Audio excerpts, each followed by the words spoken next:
18 news weather రిపోర్ట్స్కి స్వాగతం. తెలంగాణకు వాతావరణ శాఖ రెయిన్ అలర్ట్ జారీ చేశారు. పలు జిల్లాల్లో గతంలో ఎన్నడూ లేనంత వర్షపాతం నమోదయ్యే అవకాశాలు ఉన్నాయని హైదరాబాద్ వాతావరణ కేంద్రం అధికారులు తెలియజేశారు. ఈ రోజు నుంచి రాబోయే 3 రోజుల పాటు వర్షాలు కురుస్తాయని తెలిపారు. కొన్ని ప్రాంతాల్లో ఉరుములు మెరుపులతో భారీ వర్షాలు కూడా కురుస్తాయని చెప్పారు వాతావరణ శాఖ అధికారులు. ప్రస్తుతం దక్షిణ మధ్య మహారాష్ట్ర మీదుగా ఒక ఉపరితల ఆవర్తనం కొనసాగుతోందని అన్నారు.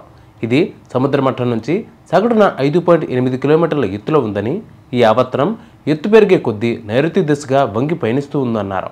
ముఖ్యంగా దక్షిణ తెలంగాణ జిల్లాలైన ఉమ్మడి నల్గొండ, ఉమ్మడి మహబూబ్ నగర్, రంగారెడ్డి, హైదరాబాద్, మెదక్ జిల్లాల్లో వర్షాలు కురుస్తాయని చెప్పారు.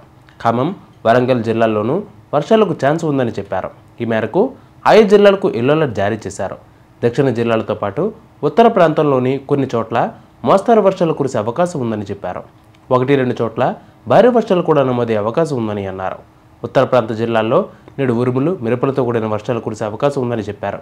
గంటకు 30 నుండి 40 కిలోమీటర్ల వేగంతో ఈదురుగాలులు వీచే అవకాశం ఉందని వాతావరణ శాఖ అధికారులు తెలిపారు. సో ఈ జిల్లాల వారు అప్రమత్తంగా ఉండడం మంచిది.